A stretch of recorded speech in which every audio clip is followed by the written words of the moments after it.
Okay, so we are live now. Good evening. My name is Stella Chitralekha Biswas, and I will be the moderator for today's session. I am an assistant for the current project of Tell Me Your Story and state-aided college teacher at the Department of English, Sarojini Naidu College for Women, Kolkata. I welcome you to the stories of food and drinks shaping cultural identity and ideology, curated under TMYS Review September 2022 in collaboration with the York Center for Asian Research, York University, and Readomania. We are also calling for the submission of essays, poems, and short stories under the project. To know more about the submission guidelines and the project architecture, please visit www.tellmeyourstory.biz. This evening, I consider myself very privileged to be in the company of our esteemed panelists, Ms. Nishita Chandra, Dr. Shomritha Nigangoli, and Dr. Sharmila Paul, who will shortly share their views and insights with us. The topic for today's discussion is religious history of food consumption under the sub-theme gendered subjectivity surrounding nutrition patterns. All of the panelists are experts in their area with many years of professional experience. Before we begin, I'd like to introduce our speakers. Our first speaker for the session is Ms. Nishita Chandra. Ms. Chandra is a food writer with a master's degree in gastronomy from Auckland University of Technology, New Zealand. Her work has been published in various magazines and websites in India and New Zealand. She is currently working towards publishing her work in an international academic journal based on her previous research, which was an exploration of gendered food bias in central rural North India. A very warm welcome to you, ma'am. Thank you for joining us this evening. Thank you so much. Our second speaker for the session is Dr. Shomritha Nigangoli. Dr. Ganguly is a professor, poet, and literary translator. She was a Fulbright doctoral research fellow at Brown University and is an alumna of the University of East Anglia's International Literary Translation and Creative Writing Summer School. She edited the first anthology of food poems, Quesadilla and Other Adventures, in 2019 and translated 3 stories, Chandra Chattopadhyay in 2021, Fire Songs in 2019, Shokuni in 2019, and The Midnight Sun, Love Lyrics and Farewell Songs. A very warm welcome to you, ma'am. Thank you for joining us this evening. Our third speaker for the session is Dr. Sharmila Paul. Dr. Paul is presently teaching as an assistant professor at the Department of English, Rani Birla Girls College, affiliated to the University of Calcutta. She has been awarded her doctoral degree by the Department of English, University of Kalyani, India, on translation studies in 2019. Her areas of interests are literature of the Renaissance and the Romantic period, translation studies, post-colonial studies, gender studies, film and media studies. A very warm welcome to you, ma'am. Thank you for joining us this evening. Thank you, Stella. So now we open the forum for discussion. I would request Ms. Chandra to share her insights on the topic. Ma'am, over to you now. Thank you so much, Stella. Firstly, it is such an honor to be on this panel with all of you. When I came to know about this topic, it was something that really interests me because I think gender and food have such a deep connection, especially in our society. And a lot of what access that we have to food, unfortunately or fortunately, has to do with gender. So now talking about this topic in particular, I think to begin with, we need to understand what is gender, what gender is exactly. And within that context, I think, gender is not biological. And so when you're born, you are assigned a gender by society. It is man-made, it is created. And according to the gender that you're given, in this context, male or female, you kind of are expected to behave in a certain way, act in a certain way. And you also have access to a lot of different things, including food, because of your gender. Now, since our society is patriarchal, and here I mean the Indian society is majorly patriarchal, and um, we follow, a setup that privileges men over women or male over female. It is something where the gender plays a very important role within all of this, where, a lot of the times boys are given more access and more priority when it comes to food and nutrition when as compared to girls or women. So for example, it happens in our households where if there is a boy child and a girl child, if there is, say, a prime piece of meat, or if there is, more ghee, or if there is a certain full fat milk or whatever, the boy is always given more priority, more access, and maybe more quantity and quality of the same as the female or the girl child would be given. Now, obviously, this is a very small example, and there are various factors that come with this. But I think gender is a determining factor within that, because in my opinion, when we look at our society as a whole, we see that, boys or men are looked at as the breadwinners. They are looked at as the people who will be the head of the family at one particular point in time, and the girls are set to move away. They said that they'll be married into another family and they will go and live in that household. So I guess that comes as a perspective somewhere of why should we invest so much into the girls or into the women, or give them so much when they are not going to be contributing as much within our household. That is the common belief that is held. And I think the problem here that comes is that this leads to very far reaching implication when it comes to the health and nutrition of young girls and women, because they are the ones that bring the next generation into the world. And if they are not adequately fed, they don't have the nutrition, they don't have the strength to kind of access food just because of their gender, it is an issue, because it obviously becomes a continuous cycle that affects generations. And I think within this, a very major problem that comes in is that we as a society have not really registered this as a problem yet, as an issue just yet. And because it's so ingrained in us, it is so ingrained in our societies, and it is just such a deeply rooted like an activity that we don't even think twice, and when that happens, I think it becomes difficult to break that cycle. It becomes difficult to kind of remove that bias from society, and it just keeps going on and on and on. So I think we need to begin here by understanding that there is a problem at the very core, and gender is a very important factor in the access to food and access to nutrition, and kind of take it from there, instead of looking at other factors. Obviously, there's a lot of other, there's poverty, there is education, etc., etc. But at the crux of it all, gender is definitely an important factor there. Thank you for your very thought-provoking observations, ma'am. I would now request Dr. Ganguly to share her insights on the topic. Over to you, ma'am. Thank you so much, Stella. Thank you also, Nishita, for opening the discussion. Hello to everyone that's joined us for the live stream. Good evening. Um, Very happy to be here today.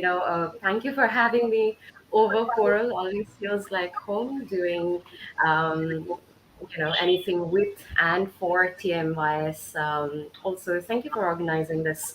Um, Really thought-provoking panel discussion, Stella.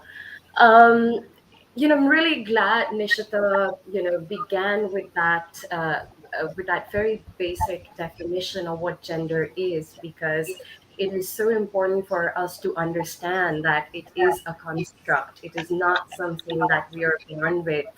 And in fact, if you've been following discussions around sex, you will also realize that sex today is also seen as something very, very fluid. Gender has always been fluid, but so is sex at this point in time. Um, but going back, therefore, to the question of gender, because it is so fluid, because it is so constructed, because it is something that is imposed on us from the time we are born, um, it has a very interesting dynamics when it comes to food, because there are a lot of choices that the different genders have when it comes to providing food and when it comes to consumption of food.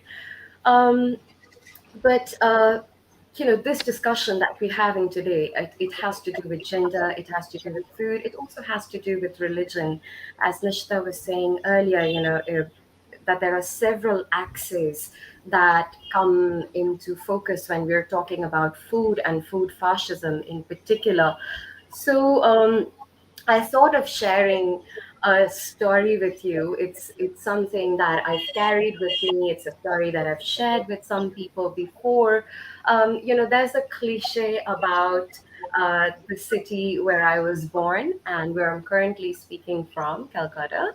Um, and I think that there is a little bit of truth in the cliche that Hindus line up outside a Jewish bakery every year to buy the best plum cakes in town, made by a Muslim baker, to celebrate a Christian festival, that is Christmas. And it does happen in Calcutta.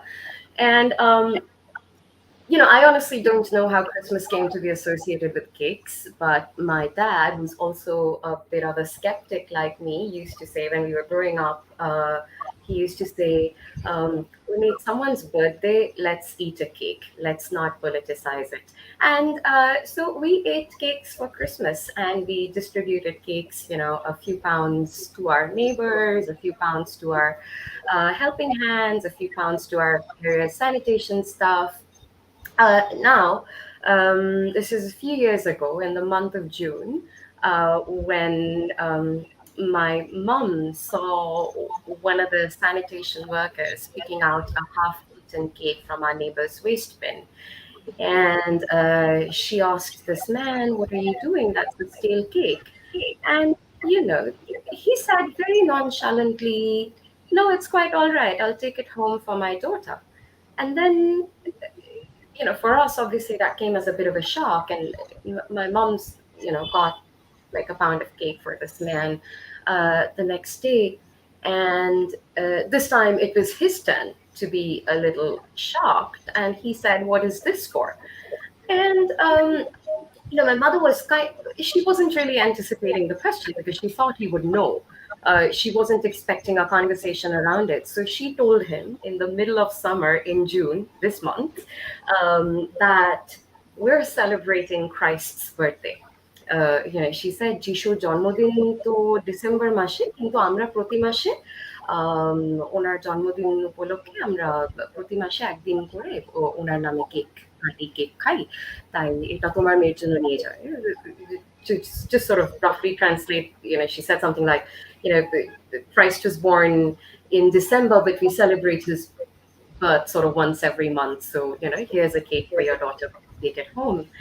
And so this man has been taking a little cake home every month since then. And that's what food and religion have always meant for me. Sharing a place at my table, sharing a plate, and showing that I care. And if I'm angry, if I'm hurt, if I'm broken, if I'm going through a crisis, I binge eat. I stuff my mouth with food until I feel so sick that I can shift my focus from the emotional trauma to the physical suffering that I induce on myself through food. When I'm happy, I cook for people. It's my language of love. So, it perhaps wasn't an accident that I decided to think more critically about food, more critically about something that is so important, not just in my life, but in all our lives. I had all of these thoughts going on in my mind when I decided to edit that anthology of poems on food that Stella talked about earlier, Quesadilla and Other Adventures. Because I come from a background in the literatures and the languages, this is what I fall back on very often. And if you look at our languages, if you look at our literatures, if you look at our lives, you'll see that it's so full of the metaphors for eating. Because food is perhaps the most overwhelming reality of our lives, both in its absence and in its abundance. life is centered around eating. If you think about it, we work so as to make money. We make money so as to be able to put food on our plates. What if hunger were not a thing? Would you still work as hard as you do now? Um, right? It's a question I often think about. You don't have to answer that. We can think about it together as a group towards the end of the session. So what we put in our bodies determines how our bodies will behave on that particular day, or in the next 5 years, or in the next 10 years, or the next 2 decades. So food is related to science, food is market economics, but food is also art. Think about the hashtag food porn on Instagram and how it is also very deeply gendered. I'll come to that in just a bit. Um, but also think about the abundance of descriptions that we have of food in our writings in so many languages.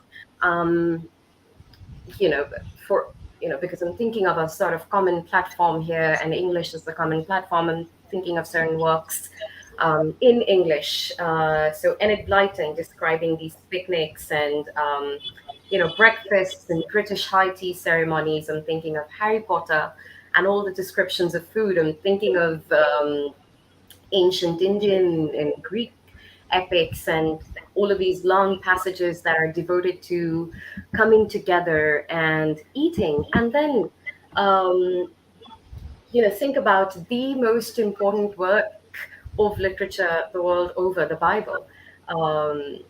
English literature, I mean, the Bible. And at the core of man's suffering, we are told, is the disobedience of a woman who dared to eat what was forbidden to her, which sort of directly brings me to the discussion that we are having today about cultural impositions on women and what they can eat. So, food is sociology. Who gets to eat how much? What happens during inflation to the price of certain products? What happens during a flood or a landslide? Food is politics, because who gets to decide who eats what? Is it the government? Is it the health system of the state? Is it the family? Is it the religious head? And food is anthropology, because what communities eat what food, and how do other communities respond to these eating habits? And of course, food is history. And if you think about the evolution of food studies, um, if you trace it right back, you'll realize that our forefathers did not know how to cook food. Um, they were eating raw food, and then humans discovered fire, and then they learned to roast food. Our forefathers went using oil or spices, for example, and also that kind of food in the hunter-gatherer community had less of a gendered connotation, because mm, all genders were hunting together and eating together. So food has all of these connotations. Of course, food is related to memory as well, memories of cultures, of people, of places that we carry within ourselves, and we try to recreate constantly. The food of how, the memory of how your grandmother would make banana chips, or, paesh on your birthdays. We can think of metaphors of consumption, eating, and but today, in this present moment in our country, I think the focus is back squarely on food, religion, and gender. I don't want to go into too much detail over here, because today's discussion in particular is about the gendered aspect. But if you've been following the news for the last few years, probably since the Dadri lynching of 2015, you will realize that people have been coming under the scanner for their eating habits constantly in this country. There is a growing urgency to look into our refrigerators. Do you consume pork? Do you consume beef?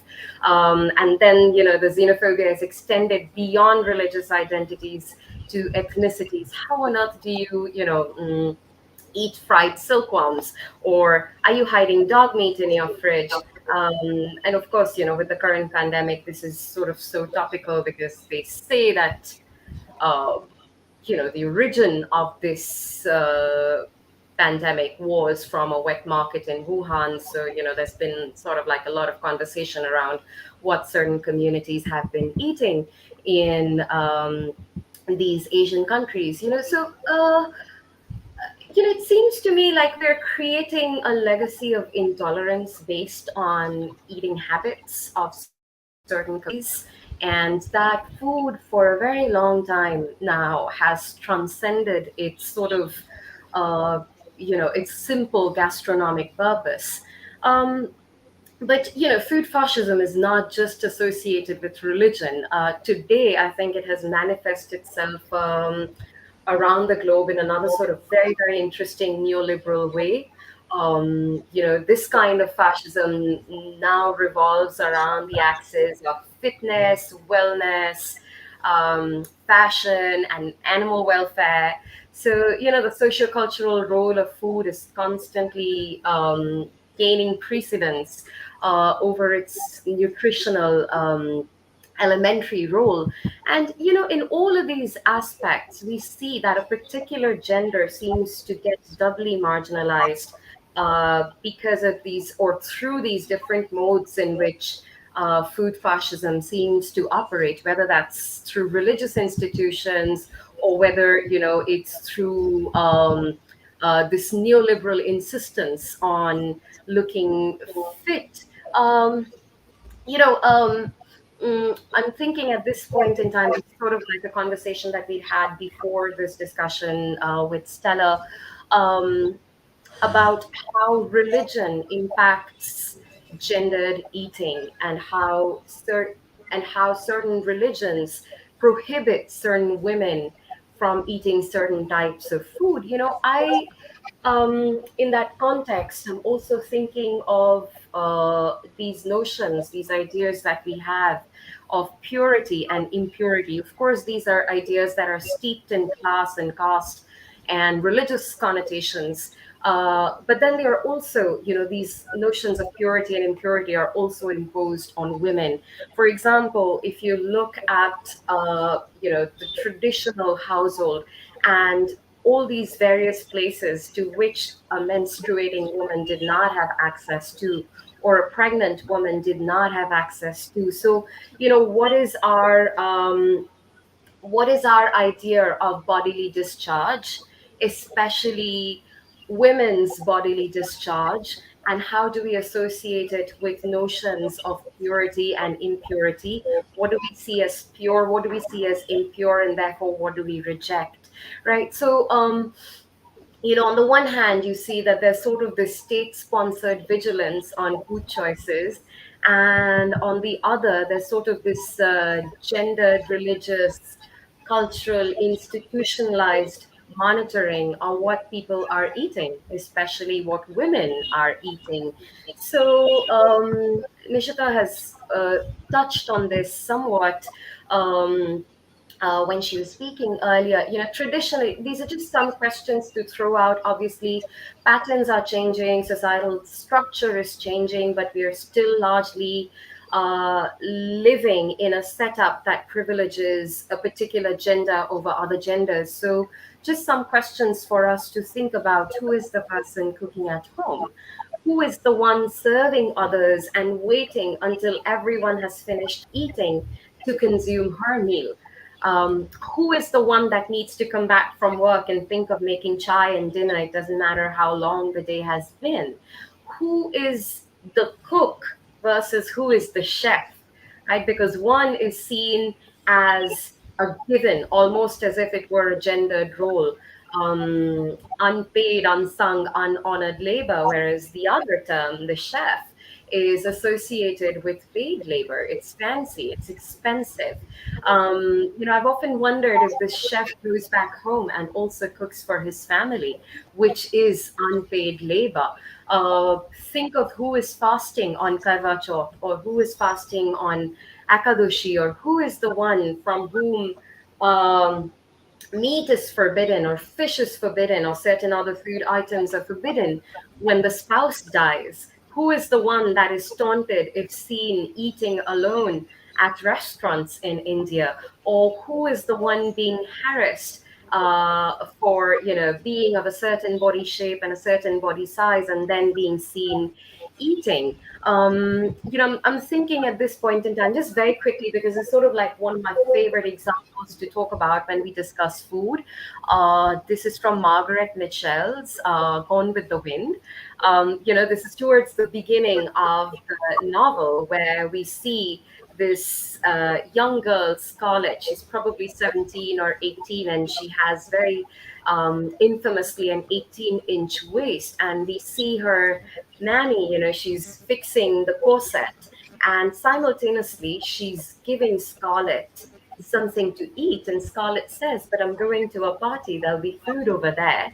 And Mummy thinks that this is a blasphemous idea, because how can a woman go to a party and be seen eating? So she has to feed herself full at home, because it's so unladylike for a woman to go to a party and sort of, partake of Turkish delights or whatever food there might be on offer.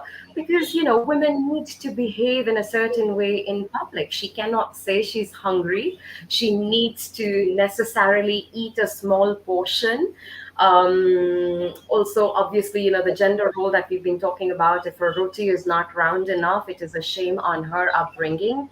As I said, the conversations are changing, but I feel they're changing for people like you and me, people with, access to Facebook, access to StreamYard, people, basically people with enough social, cultural, and economic capital, people in the urban centers of our country, people with other access needs met, but that is not the majority of the population of this country or even this globe. So um, as I wrap up my thoughts here, I do have an eye on the time, Stella. I'm sorry if I've gone a bit overboard. I mean, I hope there's room for conversation later as well. But, as I wrap up, I sort of want each of us to take cognizance of what is on our plates and who is putting it on our plates.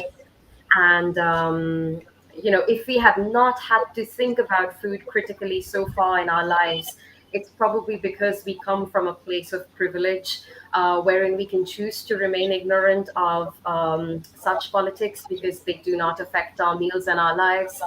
But, as you sit at the dinner table tonight, think of what the food is telling you, because food communicates. It plays a communicative role in our cultures, in our religions, and in the establishment of our identities, but especially in the establishment of our gendered identities. I strongly feel the food on your plate is talking to you, and I would urge you to listen to it. Thank you.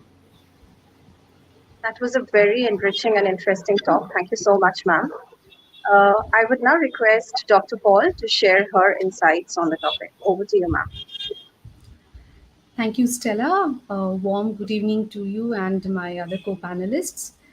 I rather would like to expand upon the issues which have already been raised by my co panelists.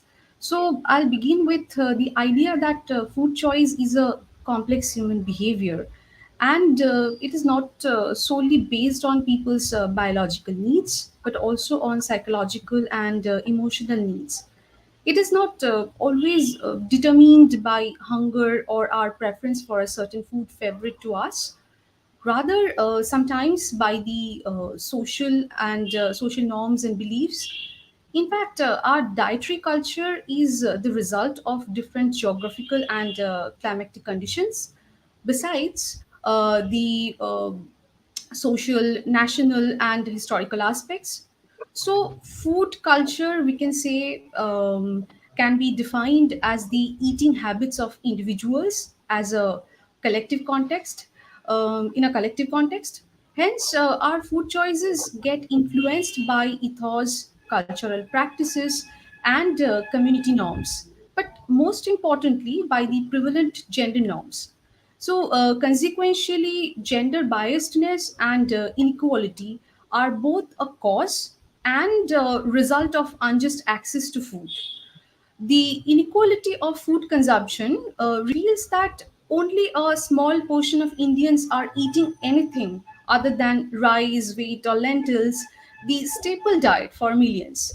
This inequality is essentially apparent in women, where instead only 55% of adult women eat curd or milk, only 28% consume an egg, and only 33% consume fruits per week. The NFHS reported that among rural women, 39% have a BMI below normal. The malnutrition of women is especially significant because low weight and lack of nutrients impact the development of the growing fetus and the later production of breast milk for the pregnant women. Underweight women give birth to underweight babies who will then require further care in order to survive. The vicious cycle of malnutrition present in women and transferred to children is evident in various places in India. So, research into the role of siblings, gender differences, and nutrition conducted variously revealed that in both north and south of India, girls have a higher prevalence of malnourishment than boys. In fact, there are three forms of discrimination evident. So there is active discrimination, which is the choice to only care for boys. Then there is passive neglect, which involve unawareness on the part of the parents when a daughter is ill.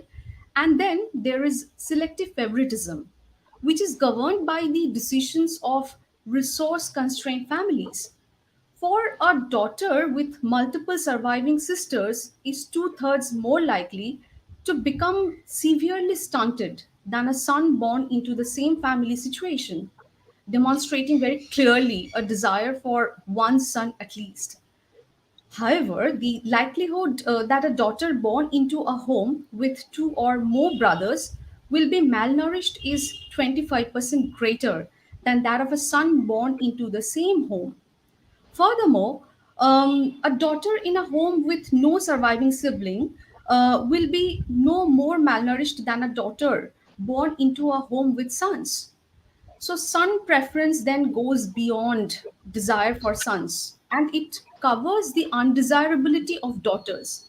Even if she is the only child and provide the mother with greater status as a fertile woman. And here, let me clarify that this is a politically incorrect remark, but this is the idea prevalent in Indian societies where women who have given birth to a child are considered, are given a higher status as a fertile woman. Excuse me.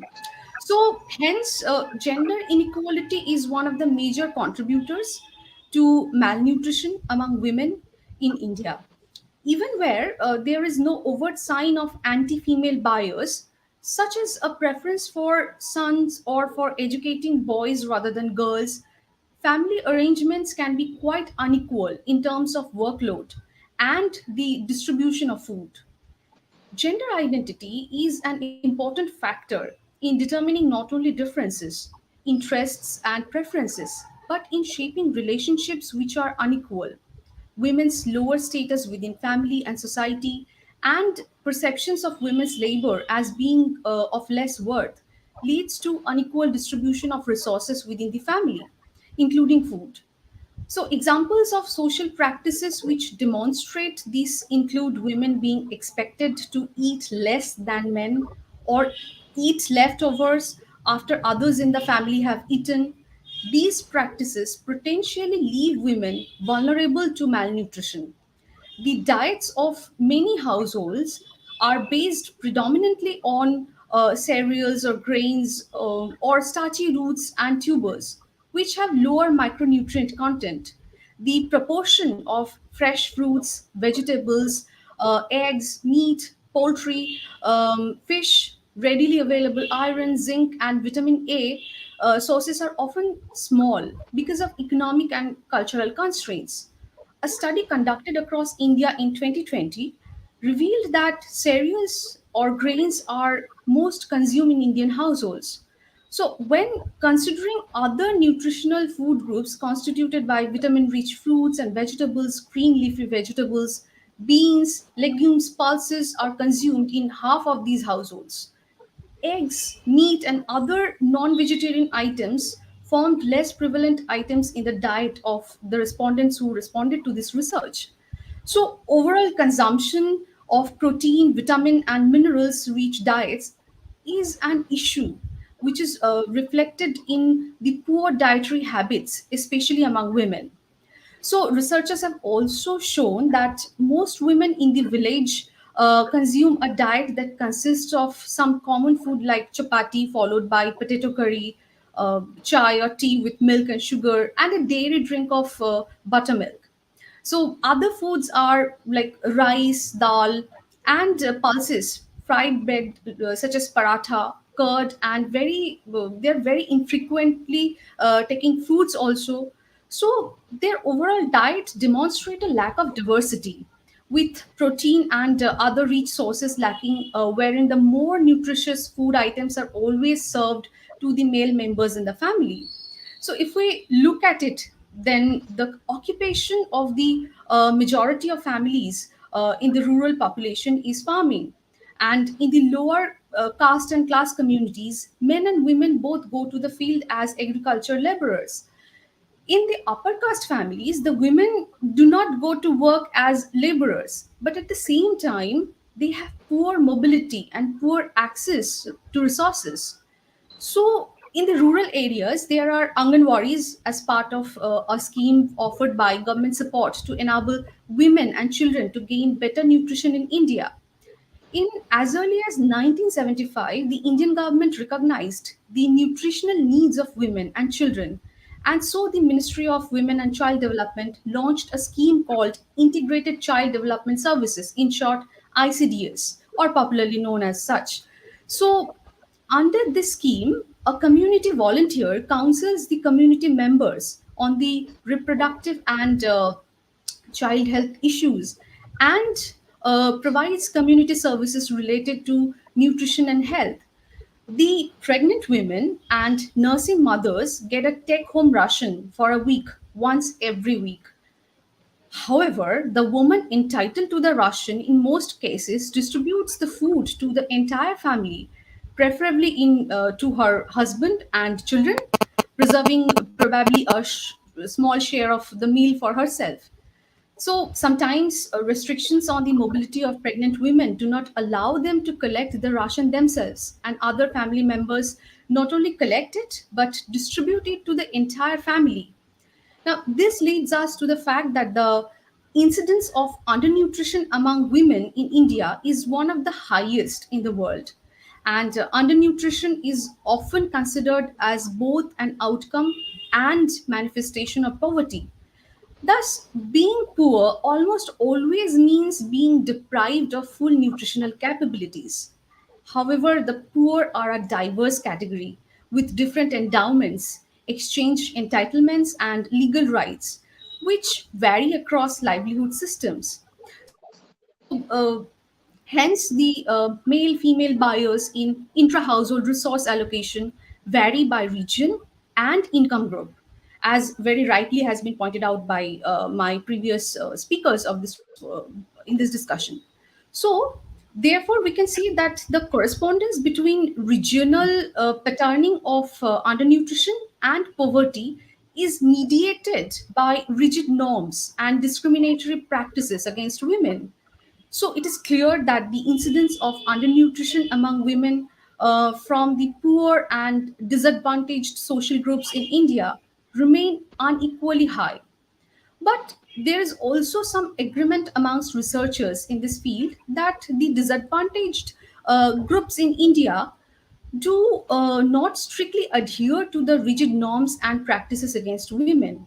Now, this generates a rather unique combination, that is, the coexistence of hunger with less rigid gender norms among the poor or disadvantaged groups, and the reverse among the rich or advantaged groups.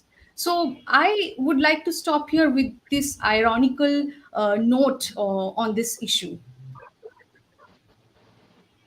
Thank you very much for your insightful observations, ma'am.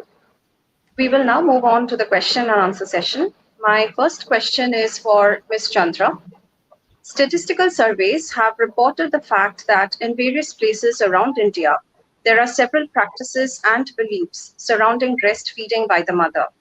For instance, in some places, colostrum is considered witch's milk, hence not offered to the child during the first few days.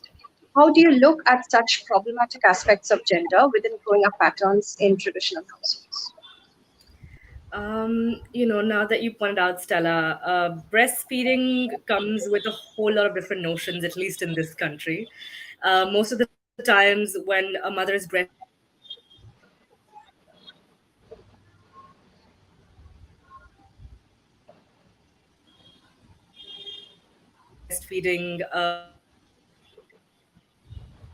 I think one of the gendered aspects of breastfeeding would be that a lot of the time, since our society is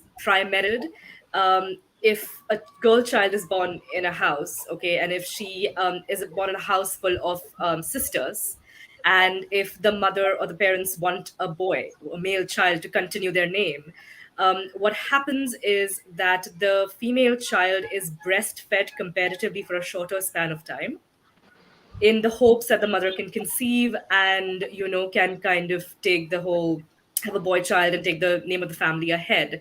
And it is these things, combined with beliefs such as the colostrum is witch's milk and things like that, I think that has two very important impacts. One of which is obviously nutrition. One of which is, the fact that the baby is not given enough nutrition at the very beginning of their life, that they miss out on a lot of important nutrients. They miss out on development. And I think the other part of looking at this is the fact that breastfeeding is very important for the mother and child bond. And when that is taken away from the mother in either of the instances, or it's delayed, or the time is reduced in any which way, I think that has huge psychological impacts later on the child, and I guess on the mother as well. Thank you very much for answering that, ma'am. My next question is for Dr. Ganguly.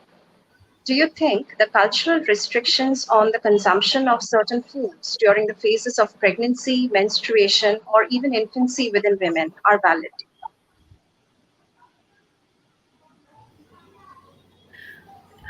Thank you for that question, Stella. I mean, I could make up for all the extra time that I took just by saying that no, of course it's not valid. It's stupid, right? But I could be flippant about it because, as I was mentioning earlier, I come from a place of immense privilege. So this is not something that I have to think about.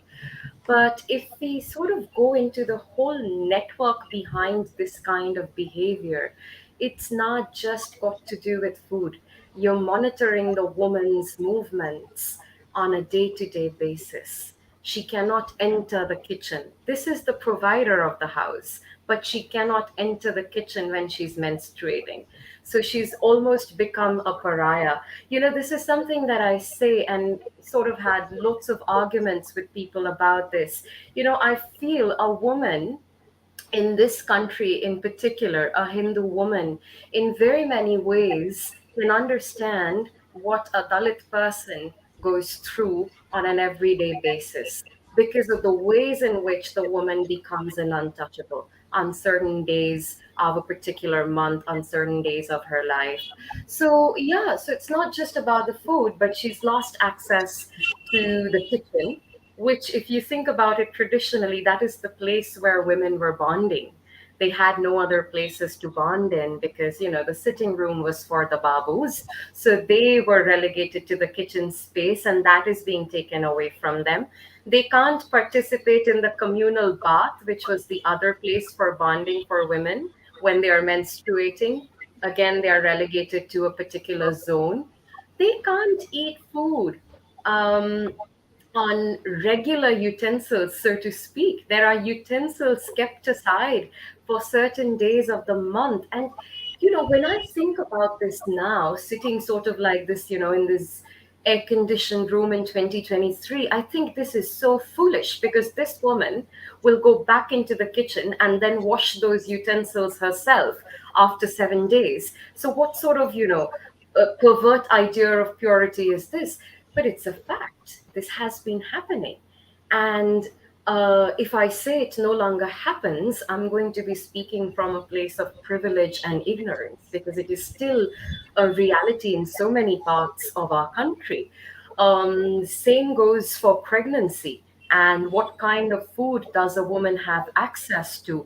Of course, Dr. Paul was talking about this. There is an economic aspect to this, economic aspect to undernutrition, to malnutrition, and how women do not have access to food in families that are poverty stricken, because, the chunk of the cream is going to go to the male members of the family. So there is that economic aspect.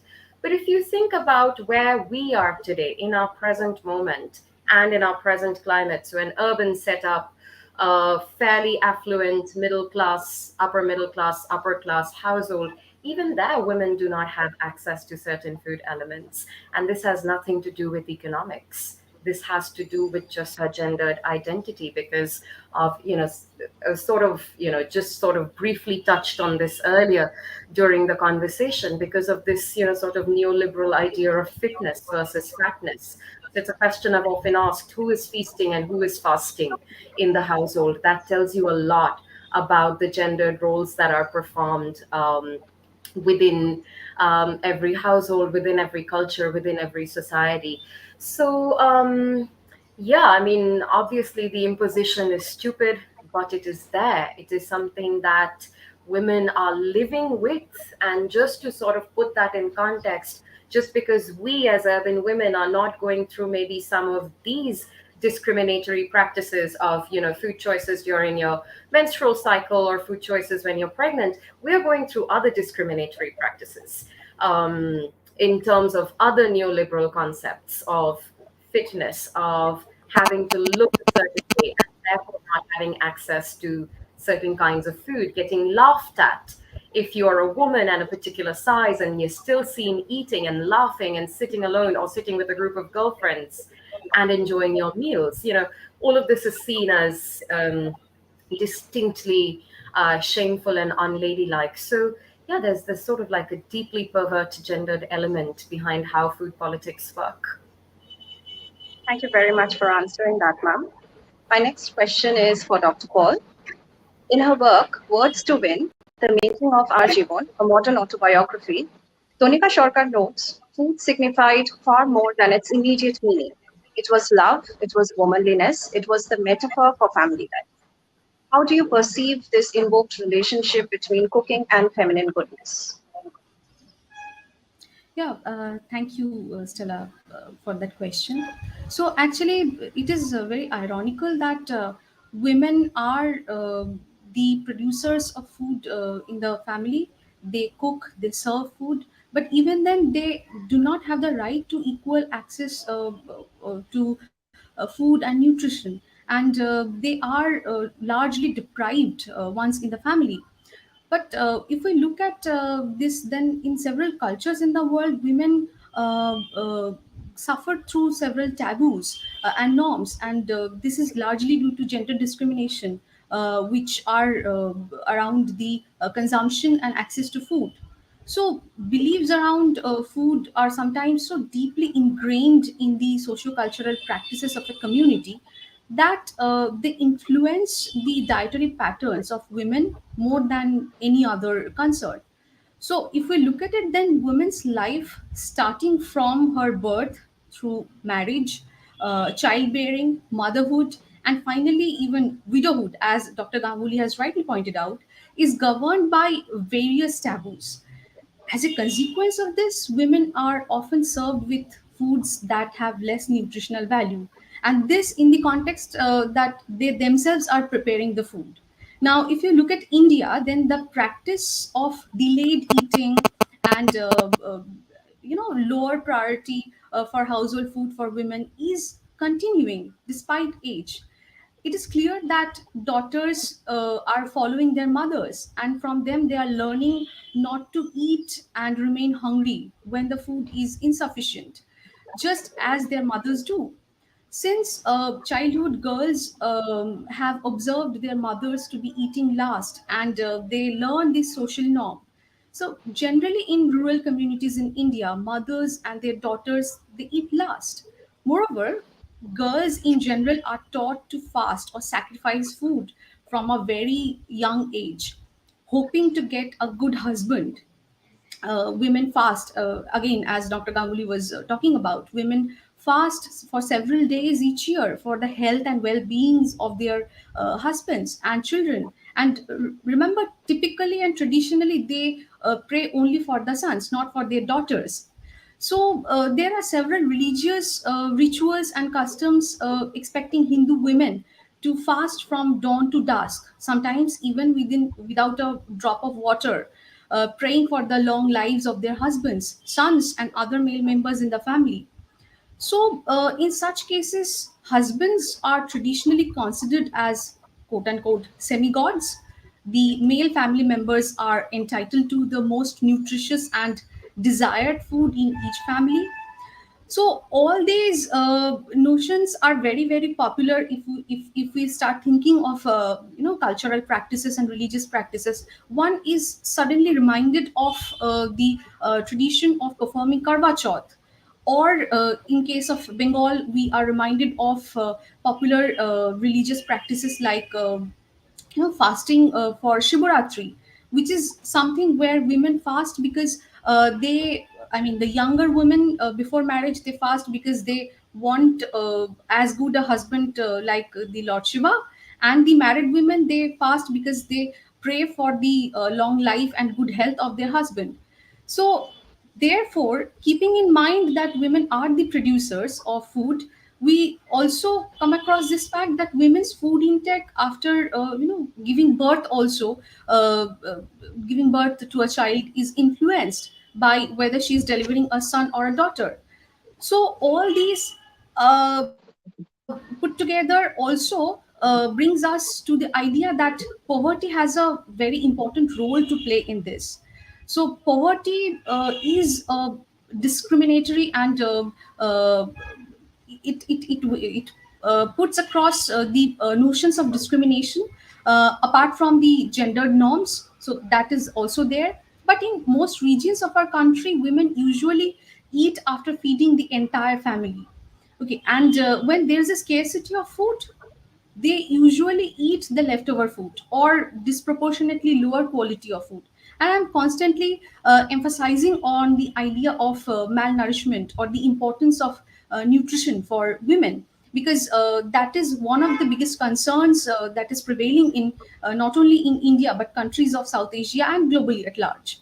So when we can see in many cultures, especially in rural areas, women are not even supposed to eat before others. If they do so, they are treated not so good women. And typically they eat after feeding each family member, and they like to sacrifice the best food for their husbands and children. And they are constantly socially conditioned with the other idea of motherly altruism, instigating them and motivating them to do so. So keeping all this in mind, one can only conclude that even if women are the producers, they are cooking, they are sort of controlling the kitchen space and what is cooked, how much to be cooked. But even that is not completely under their control, because in most of the cases it is the men in the families who decide how much is required to serve the family. So that irony is always there, and this actually leads to the malnutrition and malnourishment for women and the young girls in the family. Thank you for answering that, ma'am. My next question is for Ms. Chandra. Rokeya Shakhawat Hussain, in her essay Roshona Pujo, which translates as The Worship of Taste, has problematized the tradition of elaborate cooking and religious piety with reference to Muslim women during the month of Ramzan, highlighting how food is exalted as a primary avenue for effective and aesthetic pleasure, literally Roshona or taste, thereby ensuring that women can never claim the time or space to properly read, contemplate, or pray during Ramzan. They remain forever unequal, trapped in the kitchen preparing meals. What would be your comments on such traditions that are observed on various occasions across religious communities? I think I'd like to build on what Dr. Paul and even Dr. Ganguly have previously mentioned that the kitchen is a very gendered space, and food as well, food and society, and food and celebration again. We don't realize it because we are constantly surrounded by it. But it's not just Ramzan. It can be Tej, it can be Karwa Chauth, it can be any kind of a fast, it can be any kind of a celebration. It could just be a simple Diwali party at home. The fact that the woman of the house, sorry, is always in the kitchen preparing the meal, and it is just expected of her that she will be in the kitchen. And when the guests come in, there is fresh, pakoras to be given. There's fresh food, or there's something or the other that's constantly needing her attention in the kitchen, which I think really takes away from her experience of enjoying and celebrating anything at all. Because she could be dressed up, she could be, ready to have a good time, but ultimately, and very, very sadly, she is confined to the kitchen space. And I think and that is again with any kind of, again, not just within a community, not within just a religion, it is, I feel like, a little universal aspect where women are just cornered into the kitchen, and the responsibility of them preparing a feast for, you could say I'm having a party for, say, 100 people, and they are just expected to not really celebrate or enjoy the party. They're expected to be there to serve, they're expected to be there to have the most authentic food, or whatever is the menu that is decided by the man or the men of the family, or um, even women who are in a hierarchy position that is greater to them, for example their mother-in-laws or their mothers. And I think that is something unfortunate, and that is something that is very prevalent in our society, and should change. But unfortunately, at this point in time, it is what it is. Thank you very much for answering that, ma'am. My next question is for Dr. Ganguly. In contrast to the association of cooking with idolatry, do you think an insistence on ritual cooking and eating practices enable women to assert their authority over certain kinds of theological knowledge and therefore counter patriarchal hierarchies to a certain extent?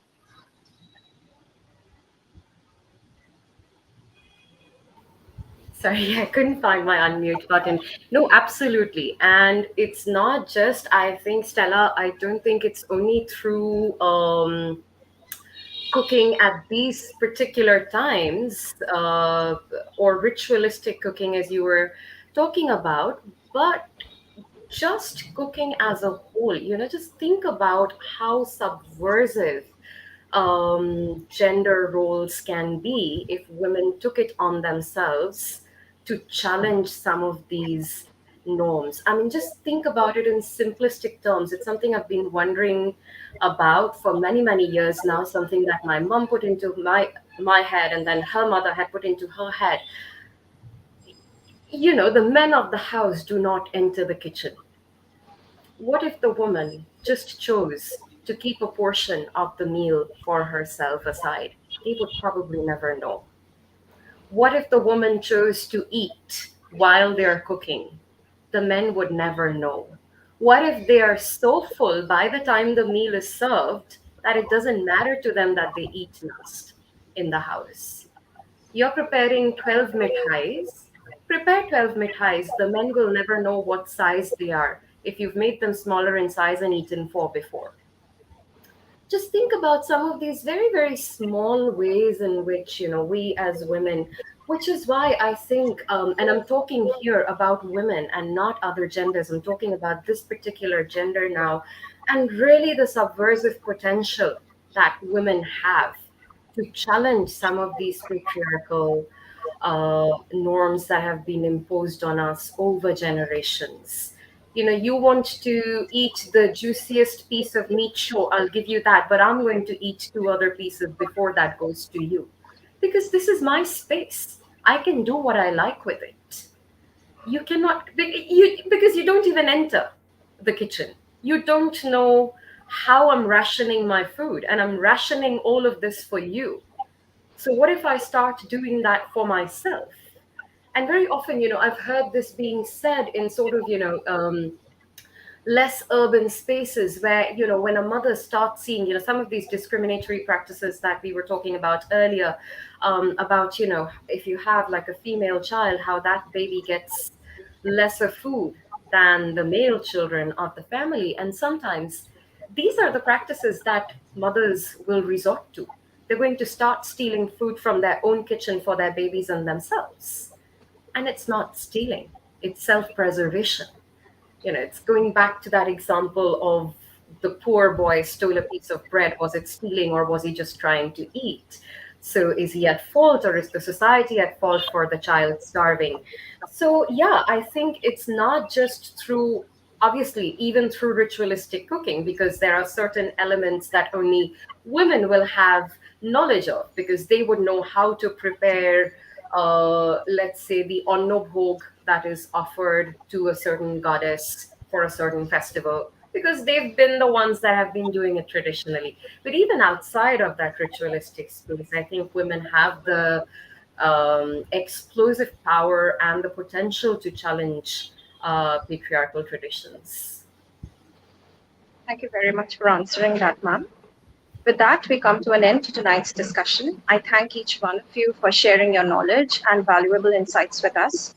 I'm sure our audience had a wonderful time and have learned a lot as well. We are grateful to you all for taking out time from your extremely busy schedules and for being a part of this discussion. It was an absolute pleasure to have been in your company this evening.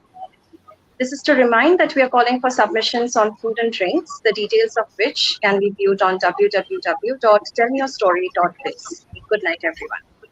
Good night. Thank you Thank so you so much. much. Good night.